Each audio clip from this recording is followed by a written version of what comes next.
Welcome to ফোড়ন। আজকের recipe সবজি দিয়ে মাছের ঝোল। প্রথমে নুন হলুদ মাখিয়ে মাছটাকে লাল লাল করে ভেজে তুলে নেব।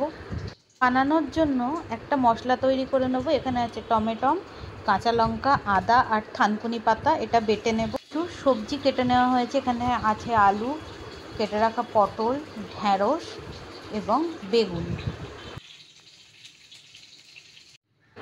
প্রথমে বেগুনটাকে নুন হলুদ দিয়ে ভেজে তুলে নিয়েছি।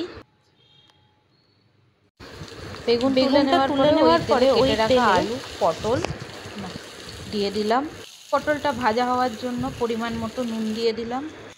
আলু পটলটা এরকম লাল লাল করে ভাজা হয়ে যাওয়ার পরে তাতে কেটে রাখা ঢ্যাঁড়সগুলো দিয়ে ভালো করে নেড়ে দিলাম। ঢ্যাঁড়সটা একটু ভাজা ভাজা হয়ে যাওয়ার পরে তাতে জিরে গুঁড়ো, ধনে গুঁড়ো, জিরে গুঁড়ো অল্প, ধনে গুঁড়ো একটু বেশি দিয়ে তাতে হলুদ গুঁড়ো দিয়ে এই শুকনো মশলাগুলো একটু সামান্য জল দিয়ে নাড়তে থাকলাম কিছুক্ষণ।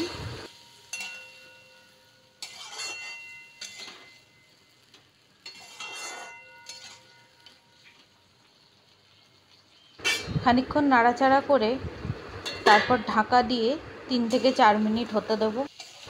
3-4 মিনিট বাদে ঢাকা খুলে আবার কিছুক্ষণ কম আঁচে নাড়তে থাকবো। গুঁড়ো মশলার কাঁচা গন্ধ চলে যাওয়ার পর এতে বেটে রাখা পেস্টটা দিয়ে দেব। বেটে রাখা মশলাটা দিয়ে 2-3 মিনিট আবার নাড়াচাড়া করব, করে ঢাকা দিয়ে বেশ কিছুক্ষণ হতে দেব। এই 2-3 মিনিটের মতো হতে দেব। 2-3 মিনিট বাদে ঢাকাটা খুলে আবার একটুখানি নেড়ে দিলাম। এমনভাবে কষাতে হবে যাতে মশলার কাঁচা গন্ধটা চলে যায়। মশলার কাঁচা গন্ধ চলে গেলে এতে ঝোলের পরিমাণ বুঝে জল দিয়ে দিয়েছি।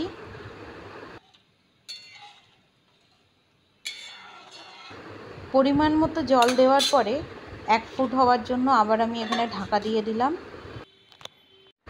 ঝোলটা একবার ফুটে উঠলে, এইভাবে ঝোলটা একবার ফুটে উঠলে আমি কড়া থেকে ঝোলটা নামিয়ে ঝোলটায় সম্বর দেওয়ার জন্য কড়াইতে সর্ষের তেল গরম করে তাতে কালো জিরে এবং জিরে ফোড়ন দিলাম। ফোড়নটা ফুটে উঠলে তাতে করে রাখা ঝোলটা আমি ঢেলে দেবো। ফোড়ন ফুটে ওঠার পর ঝোলটা আমি ঢেলে দিয়েছি। তারপর ভেজে রাখা বেগুন এবং ভেজে রাখা মাছ ওই ঝোলের মধ্যে দিয়ে দিলাম। কিছুক্ষণ ফুটিয়ে নেওয়ার পরে আমি দেখে নিলাম সবজিগুলো ঠিকঠাক সেদ্ধ হয়েছে কিনা। সবজি দিয়ে মাছের ঝোল কমপ্লিট।